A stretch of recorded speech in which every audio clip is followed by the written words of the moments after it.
And then when I was in my 20s, I started having premonitions and seeing things that would happen before they'd happen. And they were things of no consequence. I was married young, and I would say to my husband, we're going to be at a bookstore or at a coffee shop, and a book's going to fall off the table.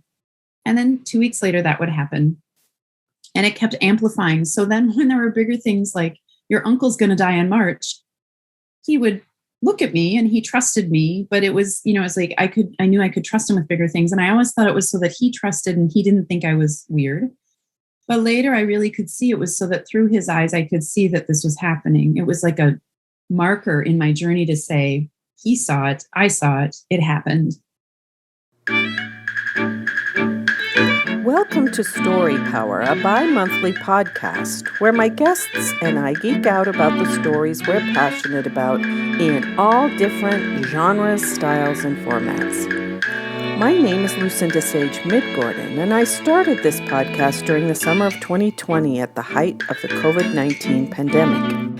As I watched the reaction of my friends, family, and social media circle, I noticed that many people turned to stories for comfort and help in making sense of the craziness going on around them. My goal was to do the same for my listeners, but as I chatted with my guests throughout the first year, I discovered that their personal stories were the most fascinating thing about each episode. Neil Gaiman says, "Fairy tales are more than true, not because they tell us that dragons exist, but because they tell us that dragons can be beaten." I now know that sharing our experiences with others helps us defeat our own dragons. It is our stories that connect us to one another.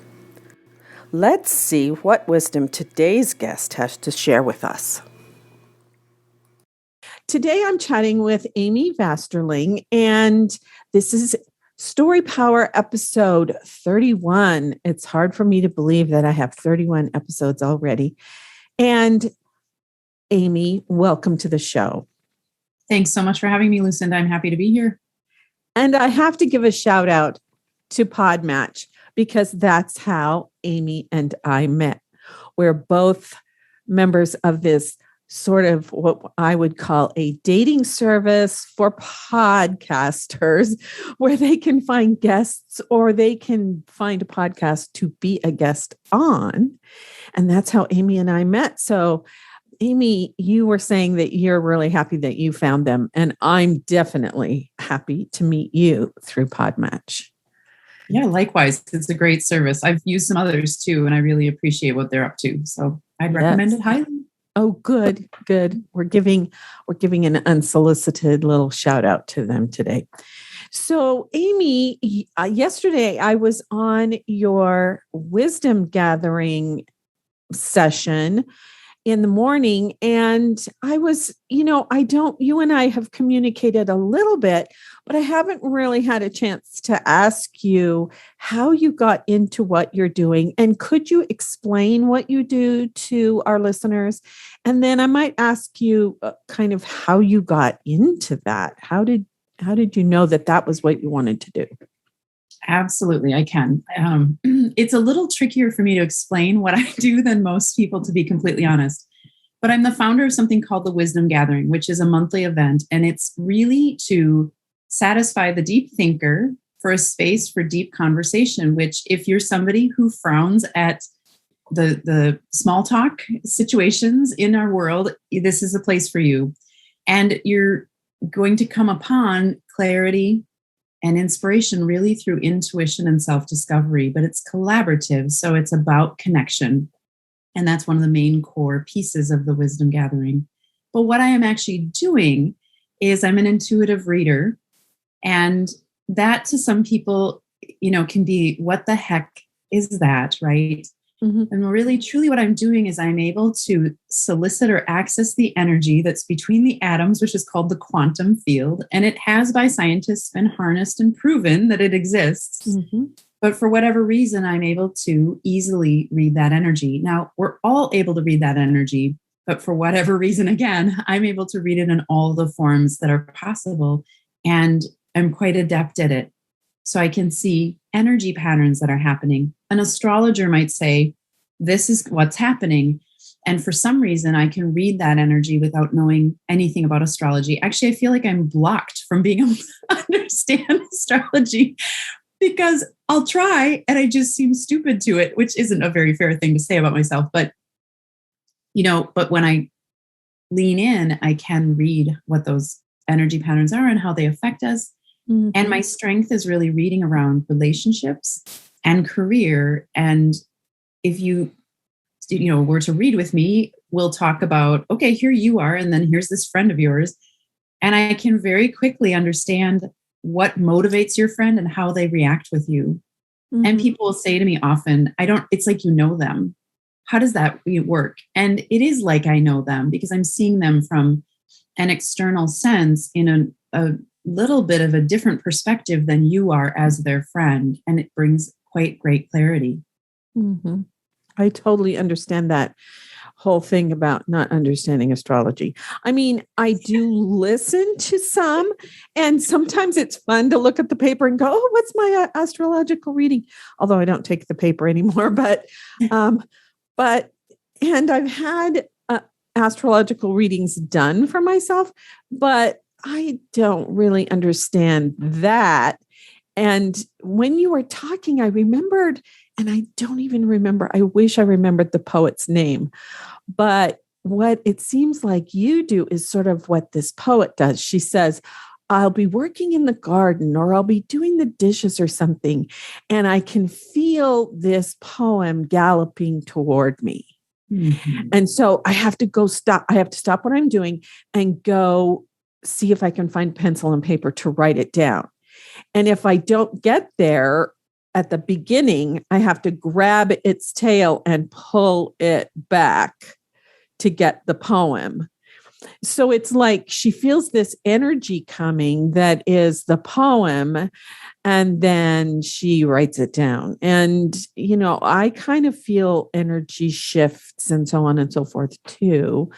I don't do readings for people. That's not my strength or my purpose. But so I kind of understand what you're talking about, though, because in a creative way, I kind of also get that those shifts in energy, and I write about them in my blog, or I will use them in my novel, or I will use them when I'm talking to people, or I use them in my acting class, or when I'm teaching, the energy will shift and I'll get something that I need to say to my students.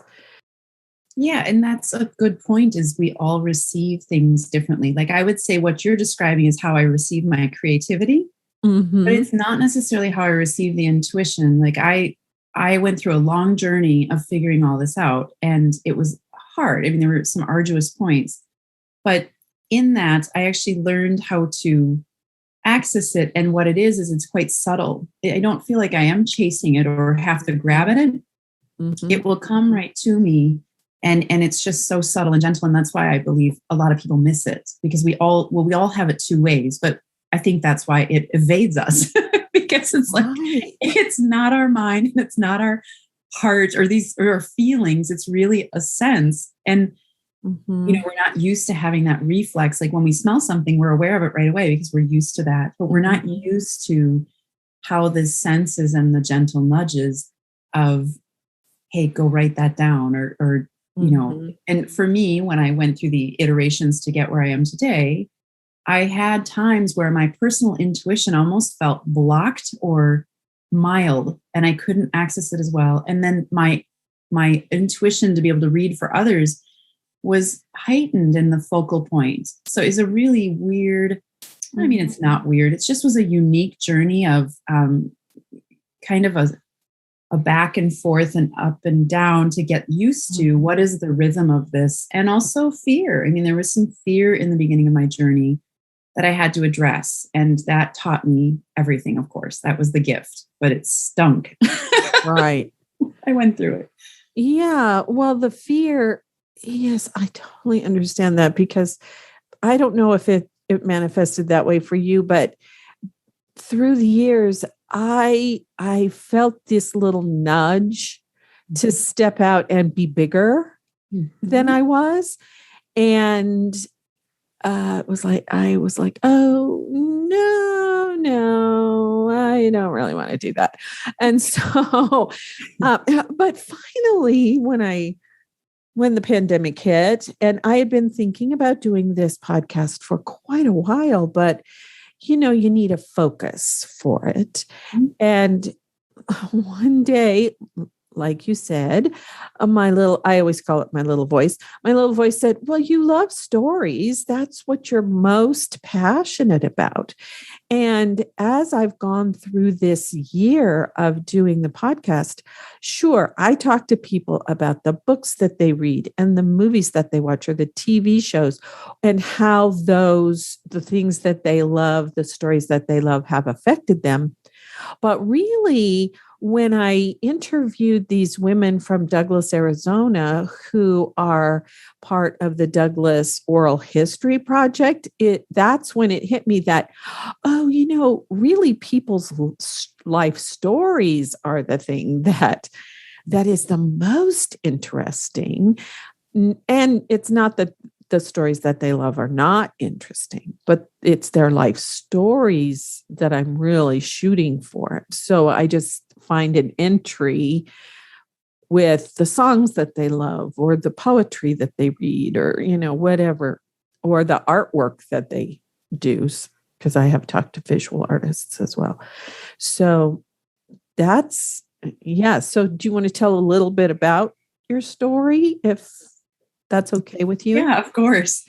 I always feel like my story is really, kind of a different one. But when I was I was 7 years old in my first grade classroom, I was very afraid in that classroom. The teacher wasn't nice to me. I didn't fit, and it was very clear. Mm-hmm. And there were a few times we were in the middle of a spelling test, and she'd come over and she'd yell at me because I was nowhere to be found. I mean, I was sitting in my chair in my class, but I didn't have any pencil or paper on my desk, and I clearly was checked out. One of the times, she was standing to my side, and across the room from her were the windows. And I happened to look out beyond the windows, and I could see that I was floating out there, and there was a yogi floating next to me. And this is the 1970s. I had no clue what a yogi was, but it was a man who was dressed in white, right? Floating, just like we would know, with a turban. Mm-hmm. But what I knew inside is it was safer to be out there than in the classroom. But I didn't really know why. And I didn't say anything. I mean, thank God I didn't say anything. That would have been really bad.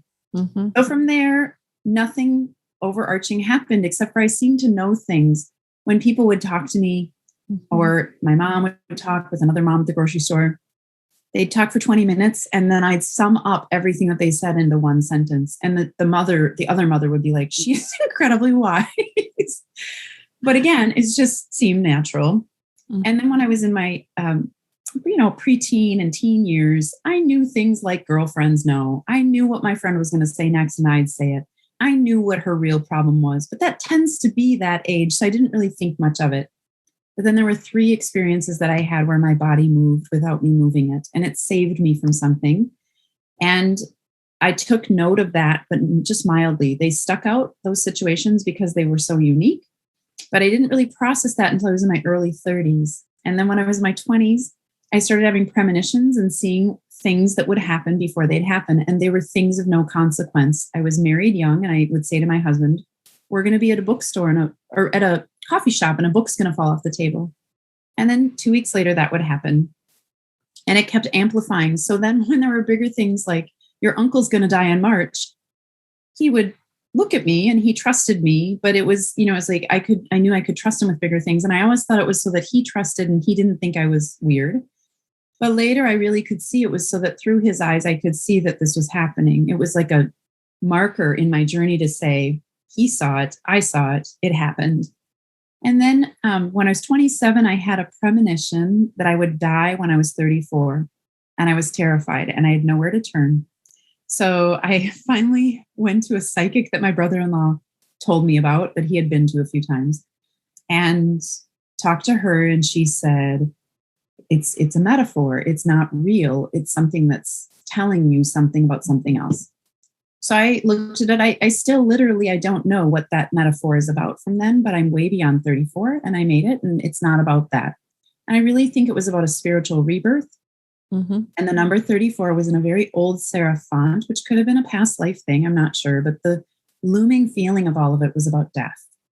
And from there, I took it and I started reading in my 30s for others and pushed out further and further into this experience until I am where I am today. And I've been reading for people for several decades, really, and honing this craft of learning, when this fear thing came along, I'm not easy. I shook my fist at the sky and I was like, you want me to do this? You let me see everything about how it works. And you show me it's safe. And then I put parameters on my reading to say, only show me when I ask and only show me what I can handle. And then in 2013, I was reading for a group of people and I said, can I do this?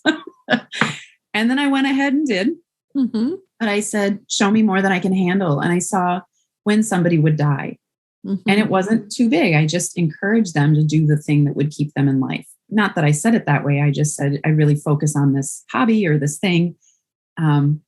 So it really felt like there's nothing that's too much. And then I started getting more brave and courageous to ask questions like, people kept talking about devil and demons and evil. And so I went to town to say, bring me the demons and evil and devil and all these things. And let's see. And I navigated my way through that by really learning what that is and why it shows up in our life. And there's no drama with it in the reading that I do. I've really put that in a place where it makes complete sense to the person. So I'm curious and I don't care for drama. This is a very dramatic thing that I'm doing, I feel, and people tend to have a lot of drama around it, but I do not.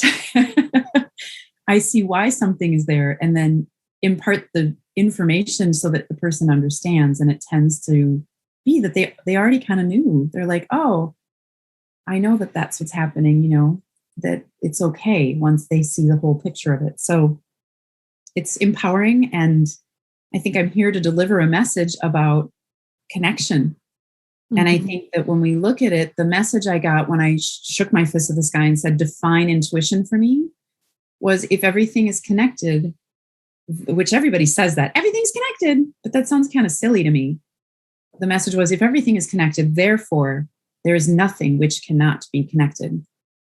And so to me, that was a logical statement. And I thought, okay, I get it. It comes full circle. We have the part in the beginning we don't understand, but we can follow that and have some understand, like some nudge to go a certain way or to do a certain thing. But it's the behind and the back part of it that shows us the logic of it. And that's what with intuition, it's tricky to trust it purely because the information to prove it comes in hindsight. We get that little nudge or the inference or something to do the thing, bring the umbrella with you, take your hiking boots, bring the hat. And you're like, why? I'm headed to this other, and you throw it in the car and you needed it. And that's where in hindsight it's proven. And we live in a culture and a world and all of this that says, prove it. Otherwise, you're nothing. You have to have the degree. You have to be the smartest, the brightest, the best. You have to be aggressive and all these things. And this property of intuition couldn't be something further from that. I teach about intuition in a class called Everyday Intuition. And that's about, I want you to learn the way you are, because that's going to be your pathway of least resistance. And for God's sakes, what I really want is for everybody to be who they are, because that's going to be the paramount of how things work really well. Mm-hmm. Not how it is with this, well, I'm better than you and I have more education and I know more. And well, do you? We want to keep it an open playing field. So I say it's learning passively how to be intuitive, meaning it's not overarching or like, here's the pressure, do it this way. Here's these rules. It's more like, here's the container and get in and move yourself around and see where do you belong in that bigger container of our universe. But it's safe, and it's okay. And it hit off the rails right off the bat. They thought they couldn't even read energy. So it is literally that easy, but it's the trust that is the trick. Mm-hmm. Yes. So you're encouraging each person to find their own way to tune in. Is that what you're saying? Mm-hmm. Yeah, it might be the same way as somebody else, but it's more, I don't encourage taking a class that's teaching you, be afraid of this, This is good. This is bad. Turn it this way. Do it that way. You have to follow these processes. Because then to me, you created a rigidity that is just like the belief system we were all born to in this era. And it's hard to shed instead of, who knows? Why don't you ask the question? How do I do this? Why don't you ask the question when you become uncomfortable? Why don't you feel into it? And here's how to do that instead of resist. Yep. Yeah. And I'm thinking we do all have the intuition, and even like people who are teaching people how to protect themselves. If you don't feel safe getting in that elevator, don't get in that elevator. You're right on, Lucinda. And it's simple logic like that, right? That's like, if like I said to my husband, for a few years, I was flying by myself here and there, and I would go to the bathroom before I'd get on the plane. And for some reason, being by the water in the bathroom, I'd ask the question, is this plane safe? And every single time I hit 100%, it was like, we are going to pull out to the tarmac and have to come back. Oh, they're going to deboard the plane. Oh, they're going to have us sit on the plane while they're fixing it. Something's not right. Every single time. And I said to him, we were taking a really big trip. And I said, if I ever tell you we're not getting on the plane, we're not getting on the plane.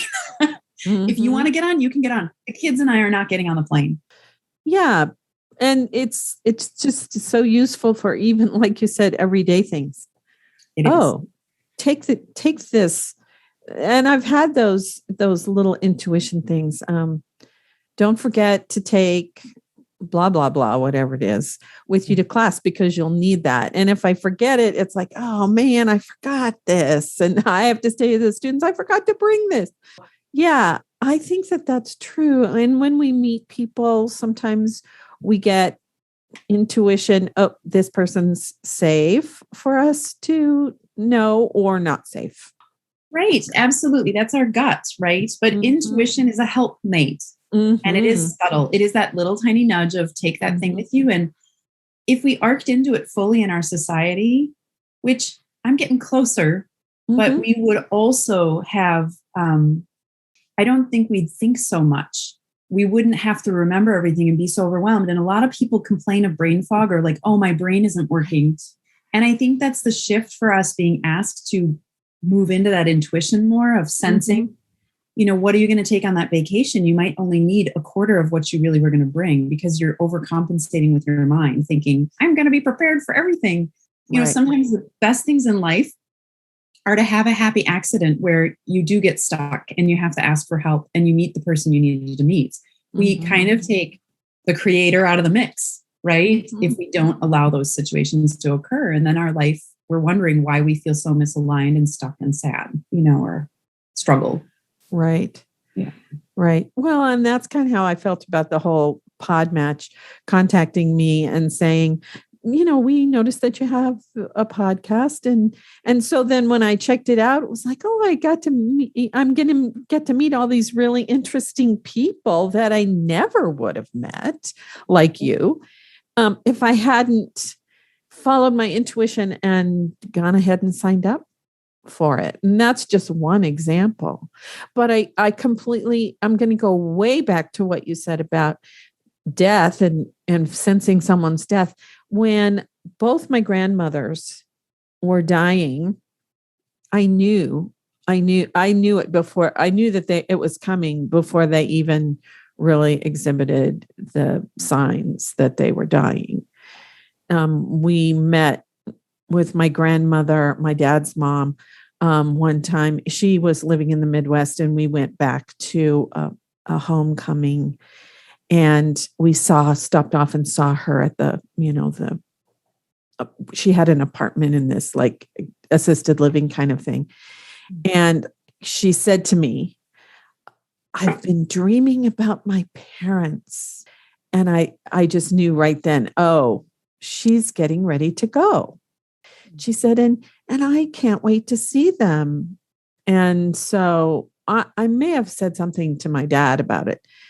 But I did say something to my mom about her mom, because I was the one who was taking her to her doctor appointments and, groceries. She was also living in an assisted living, but sometimes I'd take her to the grocery store to pick up a few things or shopping or whatever it was mostly it was to the doctor.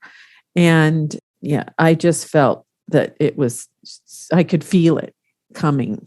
And so I told my mom and my aunt, I think grandma's getting ready to go.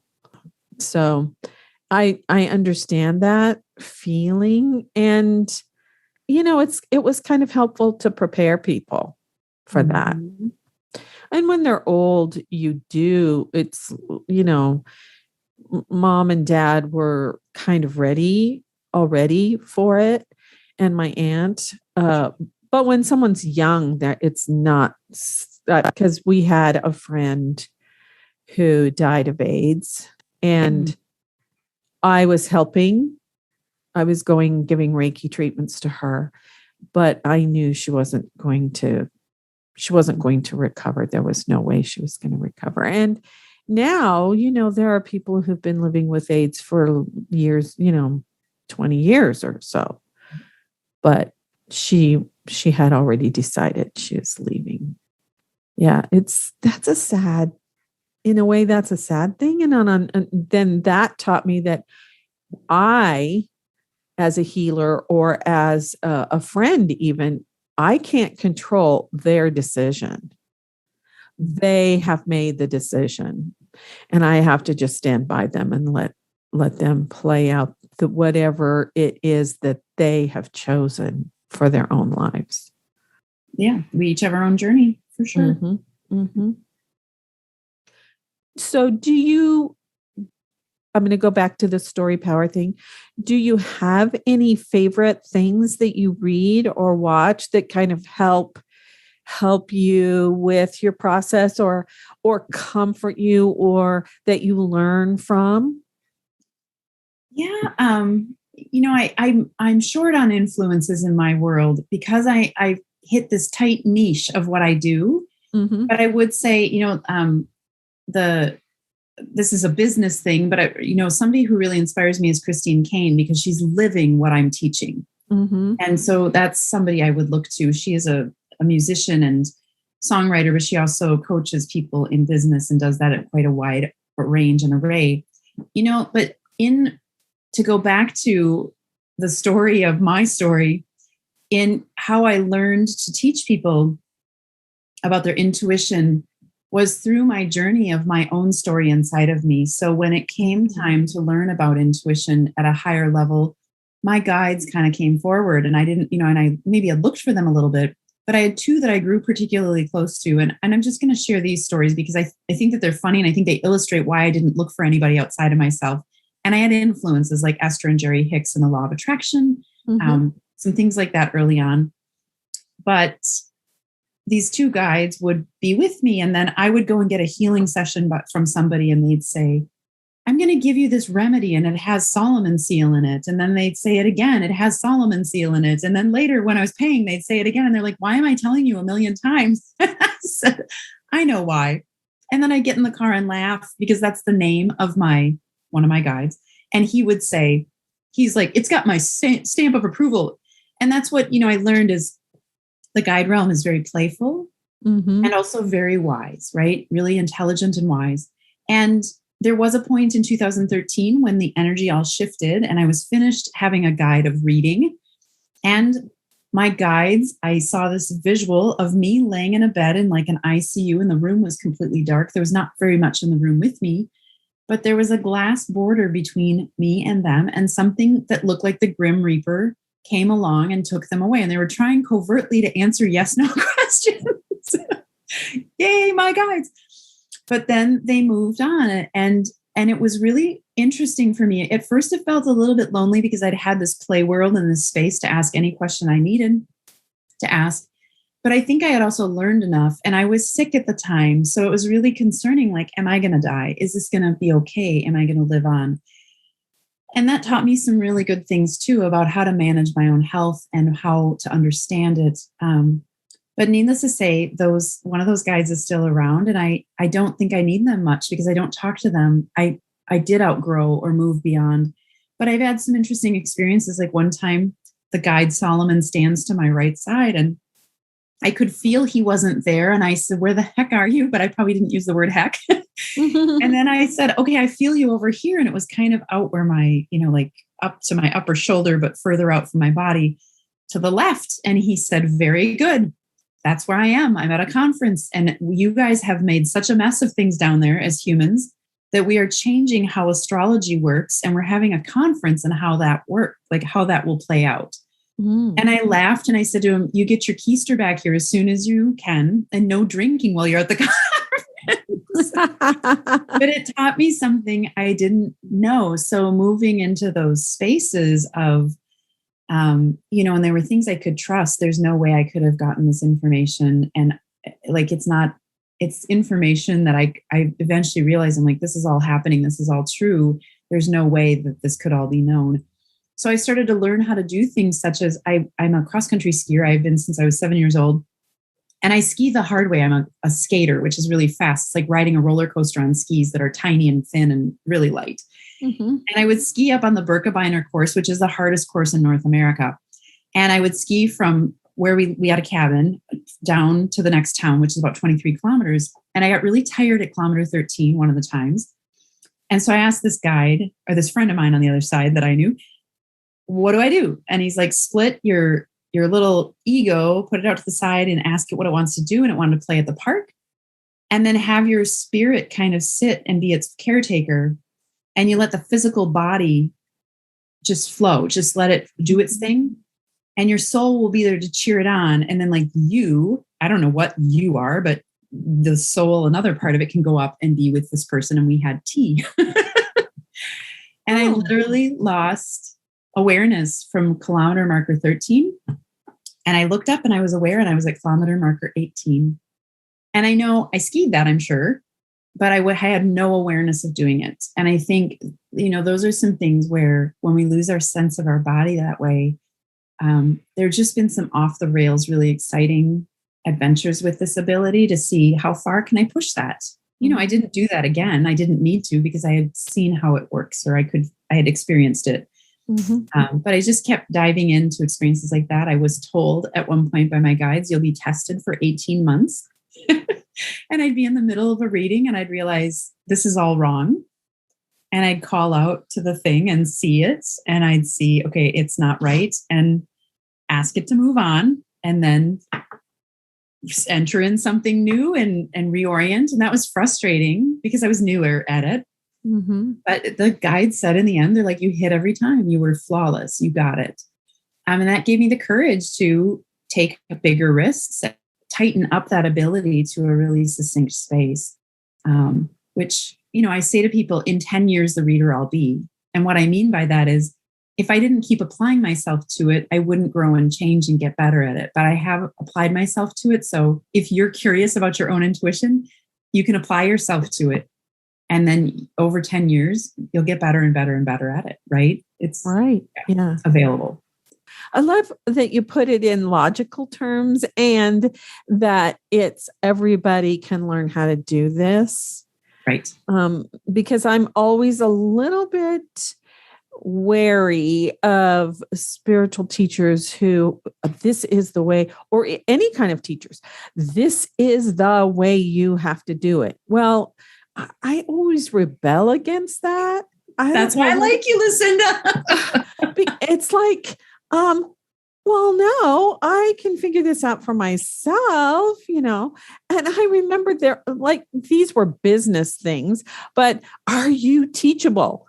And I would always say, yes, I'm teachable. And then I realized, no, I'm not teachable, not by you or your method. I am teachable, but I'm teachable by my own little intuition or my own sense of inner knowing.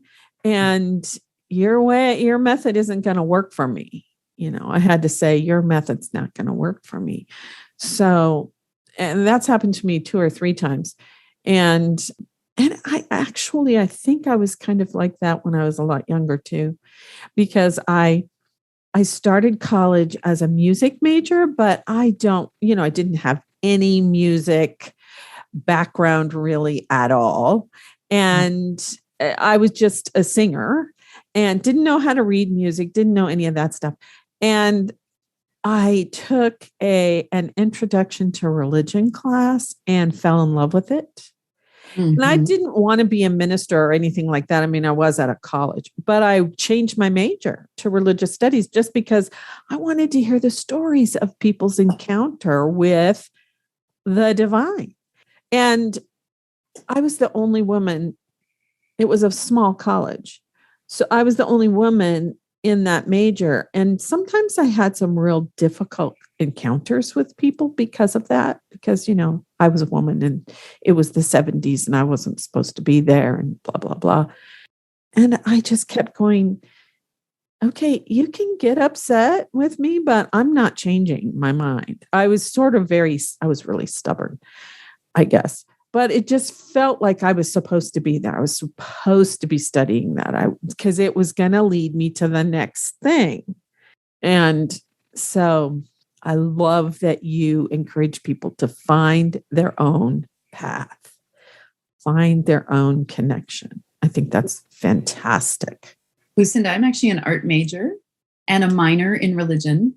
And I felt like the not so smart kid in the class because I wanted to talk about how what we were talking about affected the people at the time at which we were talking about it. Mm-hmm. And nobody cared about that. And the teacher was like, that's not what we're talking about. And I thought, perhaps I should have studied sociology. I'm not sure. Mm-hmm. But I do think that really is very frustrating for me because it's like, but isn't it important how it informed the people and what changed as a result of that historical perspective?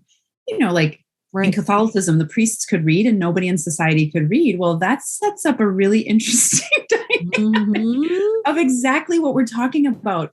This that I'm talking about is free to everybody. And, you just highlighted something that intuitive people who just by nature are quite intuitive probably are also a highly sensitive person, most of them, which falls into a personality type, not a disorder. And they are naturally observers. And our world says the most intelligent person is the observer, but we do not make means for that. The way that people are able to observe is through an apprenticeship. Here's how I make the metal sculpture.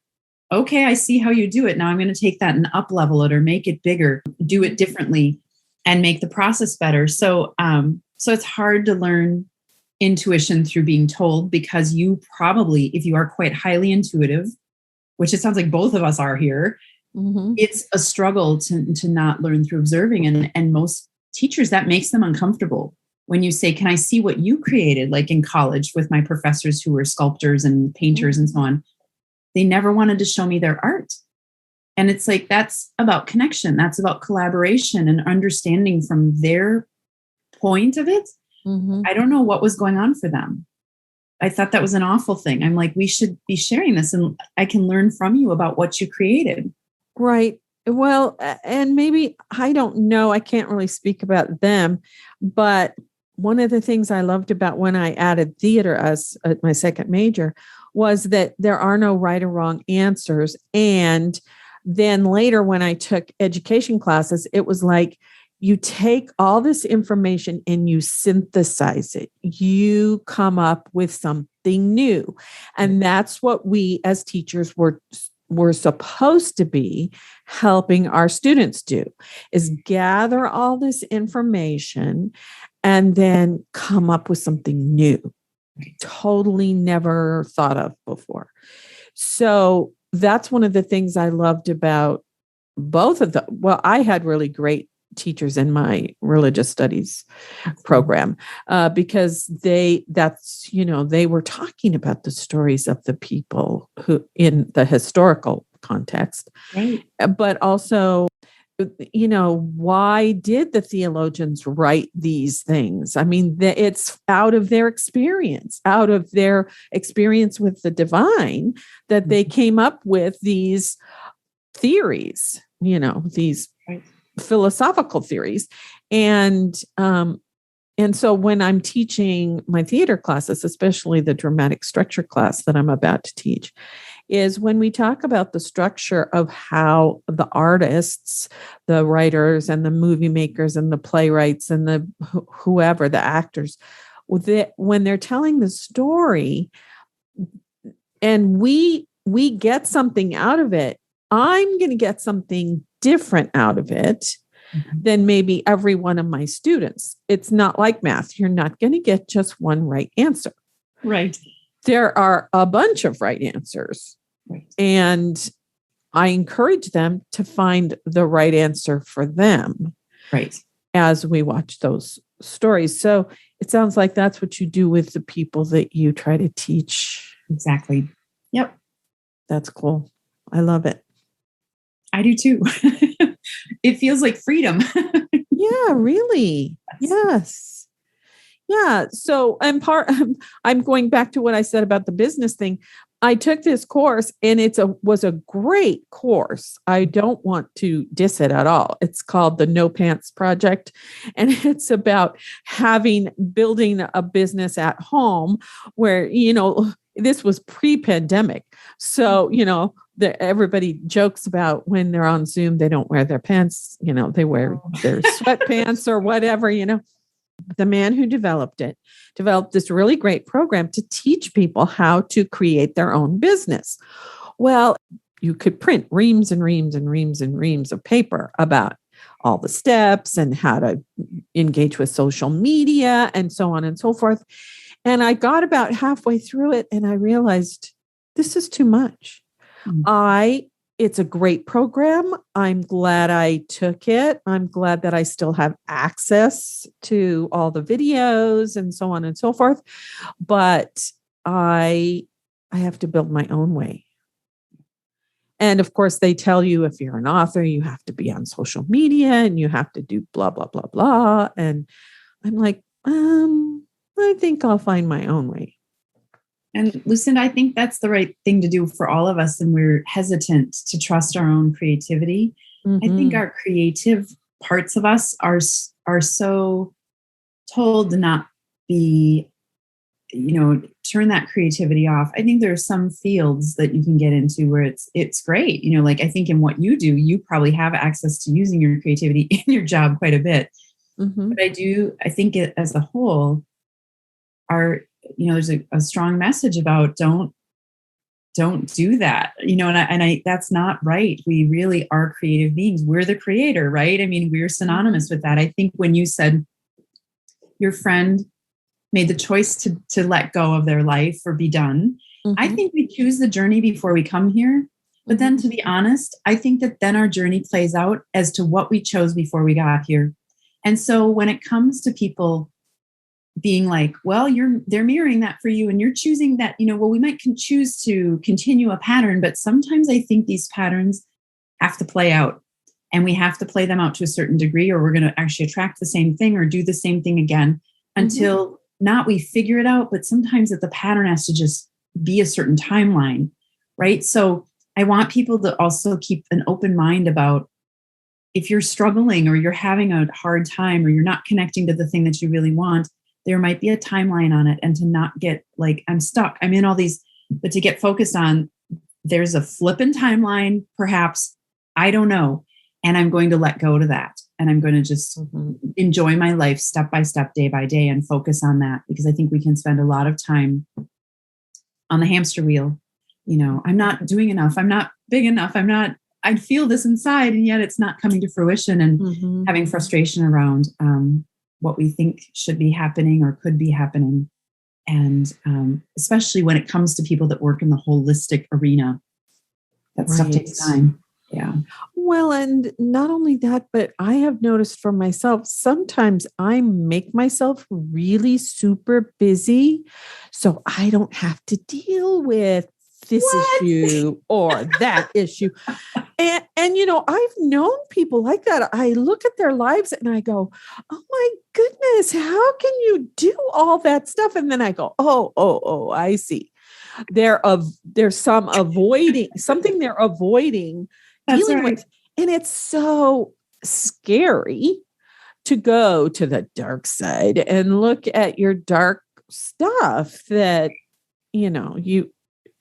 we all have things that have happened to us and or attitudes that we have that are dark, that I don't know how we got them. They could have followed us from the life before, and or unlearn I mean, I've had to unlearn so much stuff, from growing up or, attitudes of other people that I have adopted that they're not my stuff, but I adopted it and I had to unlearn it. So, yeah, the whole busy thing. Sometimes we're just so busy because we're avoiding. That's what I think. I agree. And, listen, I'll take it a step further. Years ago, when I started parenting my children and I really arced into parenting, for 2 years, I felt like I was breaking in two, and it was physically, mentally, and emotionally extremely painful. And I just felt like I was hiding all of this, right? But because I kept toughing through. And eventually I felt better after 2 years, but 8 years later, I saw what was happening. And what I did is, instead of doing what my parents did or doing the opposite, I was breaking into, because I broke away from control and enabling. I wasn't going to choose to feel sorry for my kids.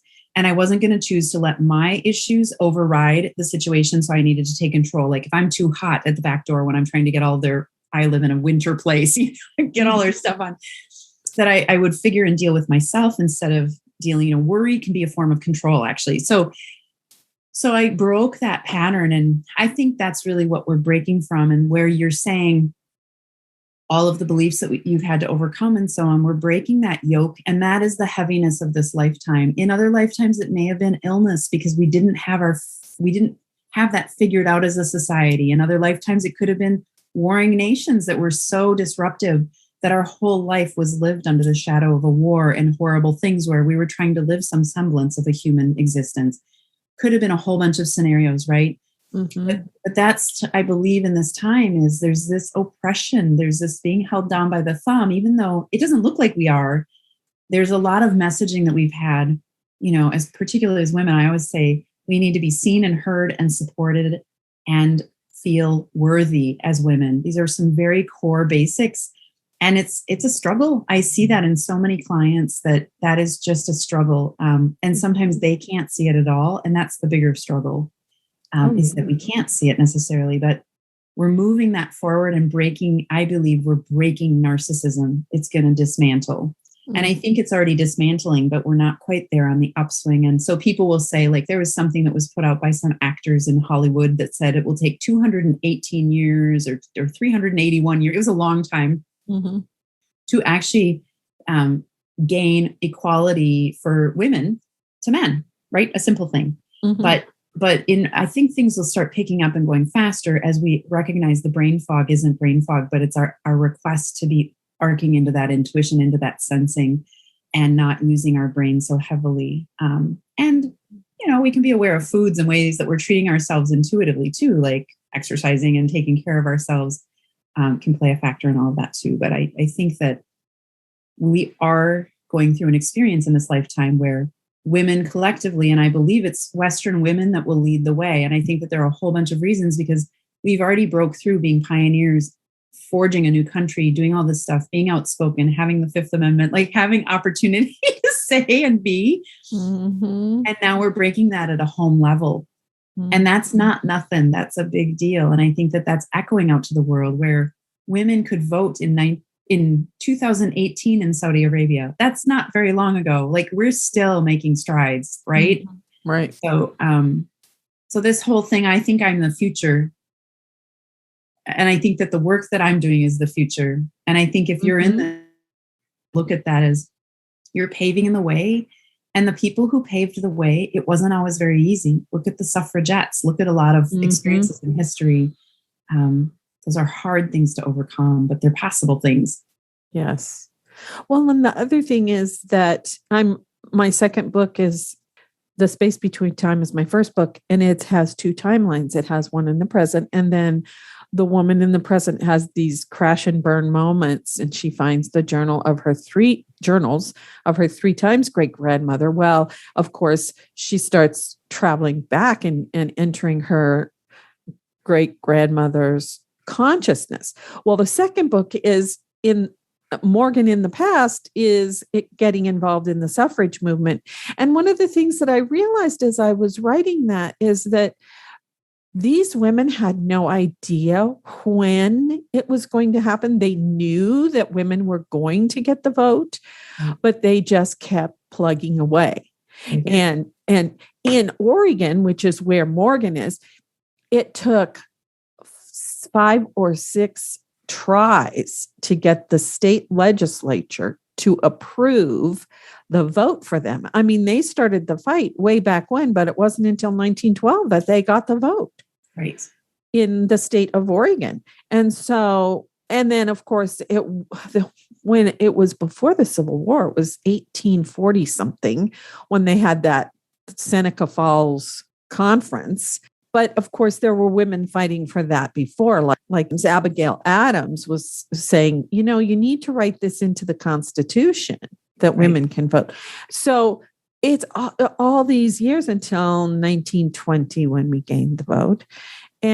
But the women just said, I'm just going to do my little part.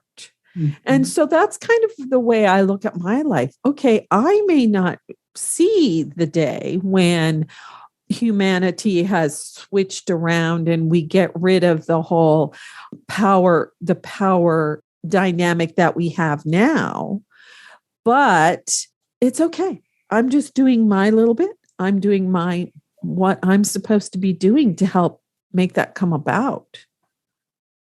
That's right, Lucinda. That's absolutely right. And that's where it goes back to what we were saying. Everybody having their own understanding of their intuition is a birthright.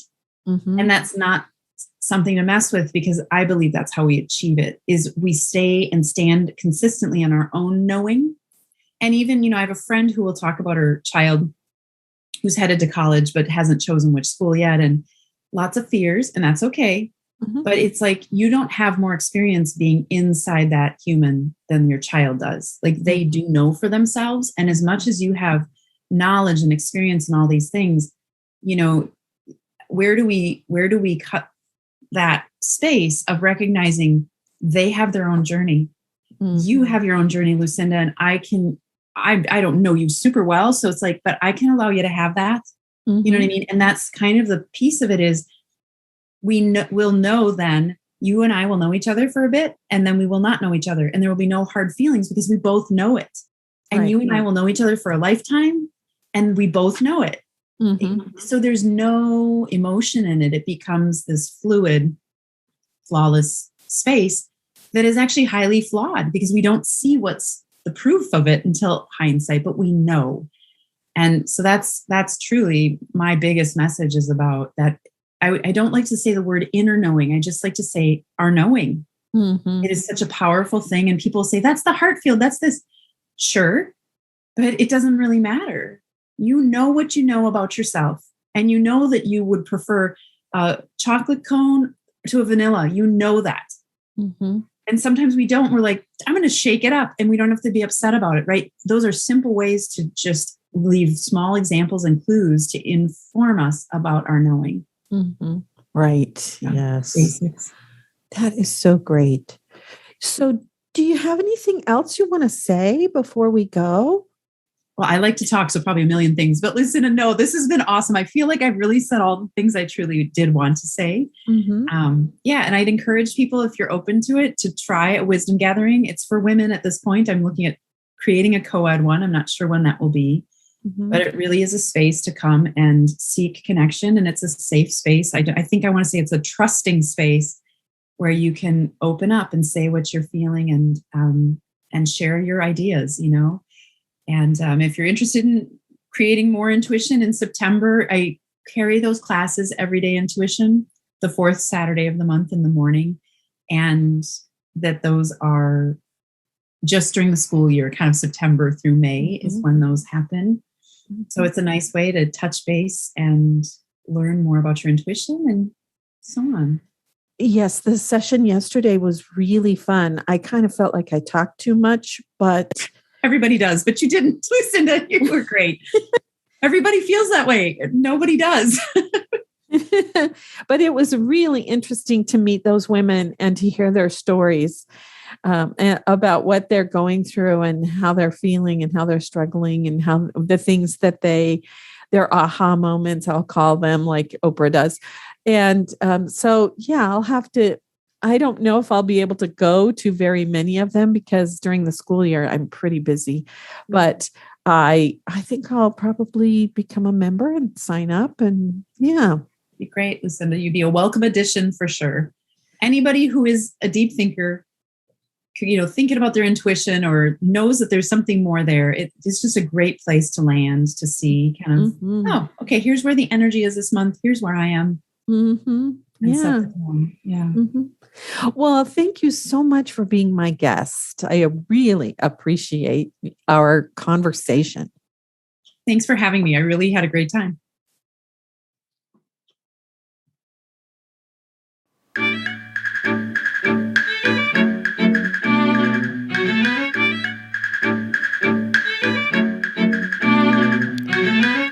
I hope you enjoyed the show. If you like what you heard, please share it with a friend and give us a review on your favorite podcast app. It will help people find us. You'll find the show notes for this episode at my website, Sage Woman Chronicles, at sagewoman.life. You can leave a comment there. And remember, as Philip Pullman said, after nourishment, shelter, and companionship, stories are the thing we need most in the world. Until next time, this is Lucinda Sage-Midgorden. Thanks for listening.